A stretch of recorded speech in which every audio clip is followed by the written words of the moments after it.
was trying to see if I could find if somebody had recorded anything else about the class. See, like, no, I just record it, and then we get ready to.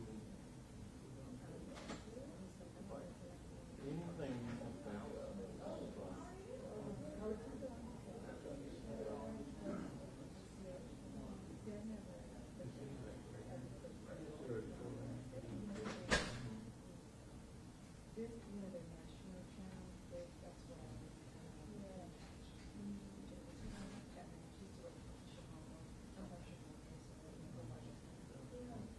That's how I try to get all.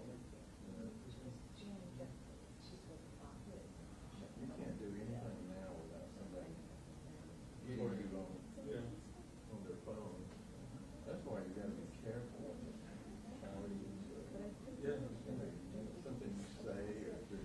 So I went to a friend of mine that did not allow us to have the phones where I about it.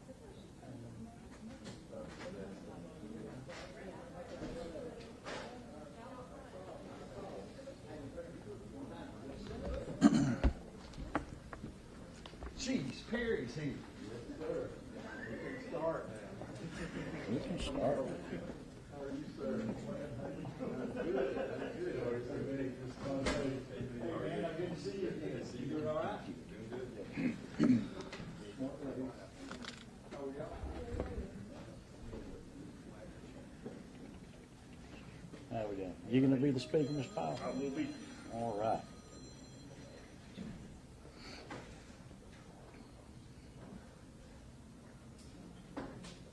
I'm going to apologize for the glasses being a little dark because they transitioned when I was out and came back in. So, I'm Chief Wayne Fisher of the Warner Robins Police Department. You ready? All right. Chief Wayne Fisher, Warner Robins Police Department. WAYNEFISHER. We are here in reference to the kickoff of Operation Thunder Task Force, which is part of the Governor's Office of Highway Safety HEAT program. We have representatives from the Governor's Office of Highway Safety. I'll let you introduce yourself. Powell Harrelson. I'm the law enforcement coordinator at the Governor's Office of Highway Safety. I'm also the coordinator of the Thunder Task Force. And I will give you a quick reference point about what this operation is and the span of which it will be taking place. And again, we'll offer the Governor's Office of Highway Safety to come in and further explain program points as it is. So the Warner Robins Police Department is being a member agency with the Governor's Office of Highway Safety HEAT program, which is dealing with aggressive enforcement of DUIs, distracted driving, and speeding, all matters that affect the motor and public safety of Warner Robins and the Houston County community. We are partaking in and hosting this event, which began this morning at around 8:30 this morning and will continue through till early Sunday morning. There will be various road checks and mobile enforcement points that take place throughout Warner Robins in the immediate area. The participating agencies that are supporting our operation, again, are member partners of the HEAT unit throughout the state of Georgia, Houston County Sheriff's Department, Georgia State Patrol, and other entities and organizations that police in our community. This is not, at this point in time, because there have been some concern points raised, an event or activity that's involved or impacted with the immigration matters that are taking place amongst the nation and within the state. That said, in these actions, we will be doing our DUI enforcement, again, speed enforcement, seatbelt violation, distracted driving, and any other violations that are 40 code or 16 criminal code that is observed during these contacts will be acted upon in accordance to the laws of the state of Georgia. The Warner Robins Police Department is proud to be a member and partnered agency with the Governor's Office of Highway Safety. And at this point in time, I'll introduce Mr. Powell.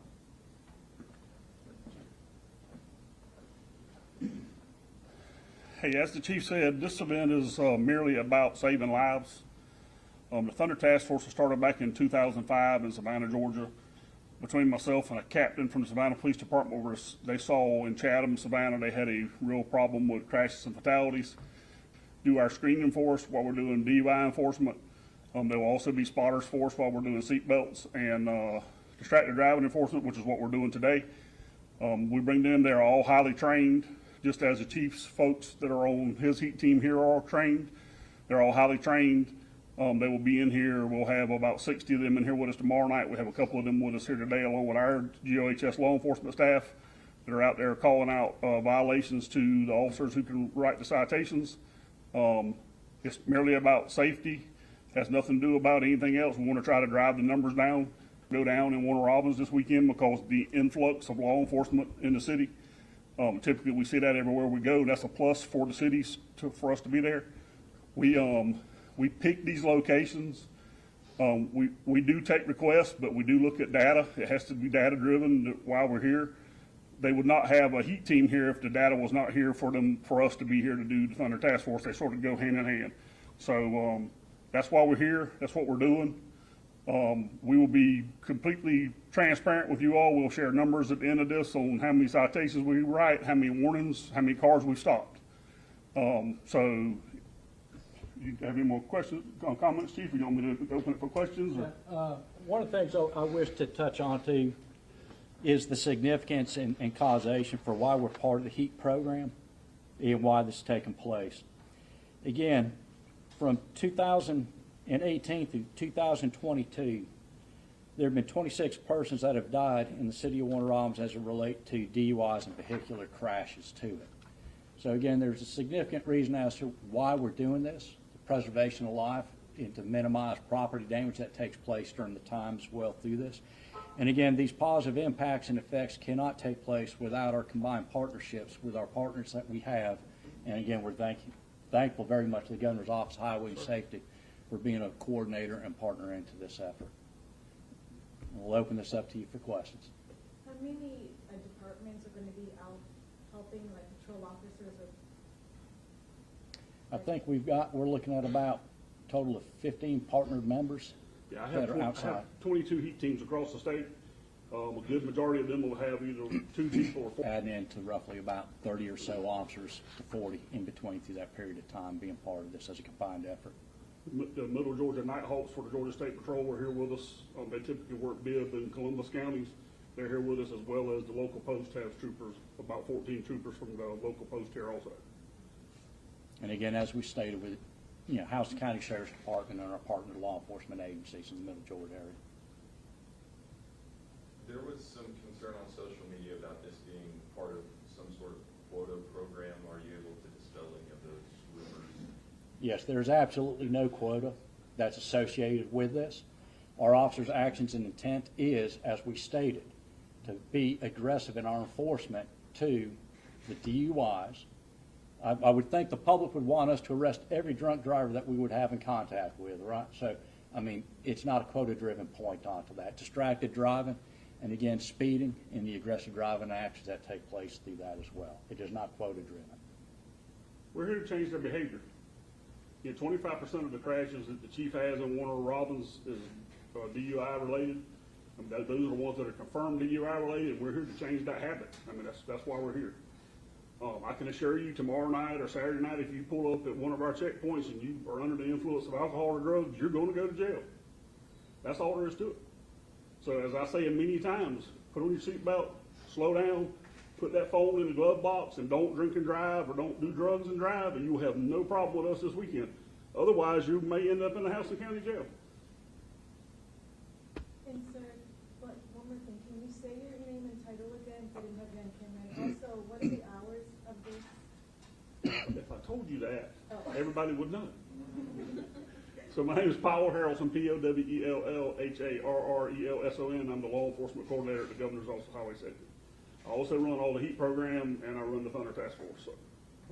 So this operation, again, has gone into effect this morning at 8:30 and will conclude Sunday morning at early hours. We will not disclose the location points at which these are taking place at. Again, we're encouraging the motoring public to abide by the laws of Georgia and the municipal ordinances of the city of Warner Robins and whichever jurisdiction they happen to be in at any given time.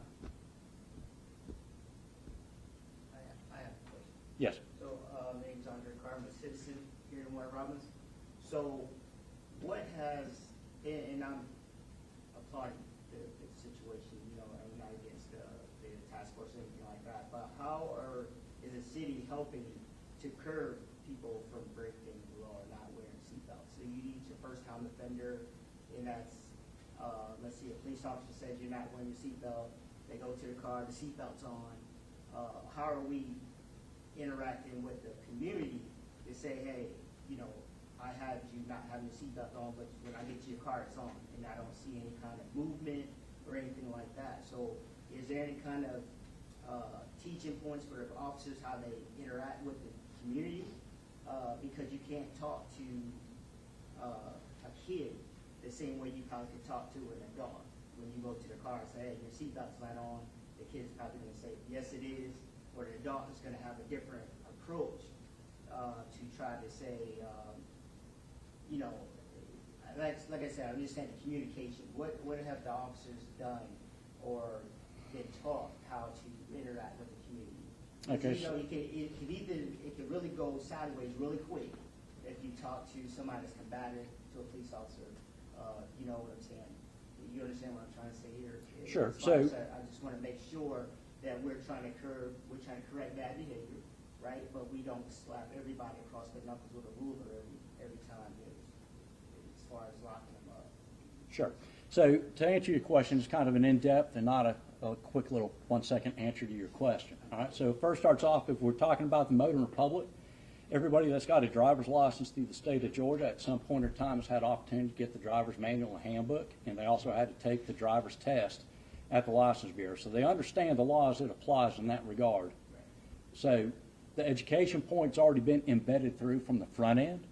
When we have made traffic stops in the past from the one-run standpoint, depending upon the situation the officer's confronted with, because not every situation is the same, there's that opportunity to gain greater understanding and scope of what the officer's being faced with in that regard, and as to whether or not a citation or a warning is most effective. This event is not driven based off saying every contact that's a violation is going to be a citation. It could be a written warning to that point. So there you have from the educational standpoint. How do we prevent, as he stated, some people being aggressive or hostile and things escalating out? What I will sit there and say, first and foremost, as it applies to every one of us that stands here today, every one of us that's parents, every one of us that has influence of those that are younger and youthful. We are teachers and guardians as well for them as well, correct? So what we can teach our youth and our peers and those around us, the one thing in life, no matter what we can control in a world of chaos, is ourselves. And if I maintain a calm demeanor about myself in any police-citizen contact that takes place, you can be rest assured, as long as we're being polite and respectful with each other, that's where it's going to sit at. But as soon as a person starts becoming belligerent, disrespectful, or hostile, regardless if they're dealing with law enforcement or another person, that action alone is going to start conditioning that response from the person they're dealing with. So from a societal standpoint, beyond just a law enforcement scope, I press that back to us as a community that we teach civility and hold each other accountable to that on a one-to-one, sir. So most of these stops that are happening, just like you said, these drunk drivers, are most definitely once you get drunk drivers off the street and stuff like that, but minor certificate, it is a possibility that there will be warnings given and not just straight out. Okay, What I'm going to tell you is in life, there's no 100% and absolutes. There are a lot of factors that can come into things, all right? There's a possibility There, that can happen. is what I'm you know, there is situations where it will be based upon the information and facts which the officer has at that time as to the proper manner of which it will be handled, sir. All right, understood. Thank you. Judge, what happens to those that might be stopped that do not have licenses, or they're not carrying their licenses with them? If you don't have a license with you, but you actually have a driver's license, we're able to verify it, that in and of itself is a traffic code violation which they can receive, which is totally different than driving while you're unlicensed. If they are unlicensed, they can expect that they're going to go ahead. Is this just a this weekend thing, or what's going to happen after, you know, the... So this task force operation is running again, as we stated, from Thursday morning, this morning at 8:30, and will conclude early Sunday morning. Warner Robins Police Department is part of the Governor's Office of Highway Safety through the HEAT grant program. So we have officers that are assigned to this program, and they function 365 days out of the year, minus their natural scheduled off days or holidays. The Governor's Office of Highway Safety has multiple events coordinated throughout the state of Georgia, and with Warner Robins Police Department being a partner of agency member to it, we will participate with these events throughout the state. and Warner Robins through either this event or other Safe Street details, yes, we'll be holding more street checks and road checks in the future. Okay, if you have no other questions, we're going to. So what should, just overall, what should drivers know the most to avoid violations and ensure their compliance with traffic laws? Well, what I would say is the motorist is responsible for understanding the laws which they need to be responsible to. So obviously, we know we need to have insurance on our vehicle, right? We know we've got to be wearing our seatbelts. We know we don't need to be drunk or impaired while we're driving. We know we don't need to be overly tired while driving a motor vehicle. Statistically, it's been shown that's just as dangerous as drunk driving. We don't need to be texting and driving. I can tell you there's been plenty of times I come up to an intersection, I see people knowing the police car sitting right next to them, that they're texting. You know, the laws are out there into the manner in which we're enforcing. And again, you know, don't run your stop signs, don't speed. You know, there are a whole lot of traffic code violations that we don't have enough time here today for me to try to read through the entire code book section. Okay. If there's nothing else, I'm going to conclude this at this time. Thank you.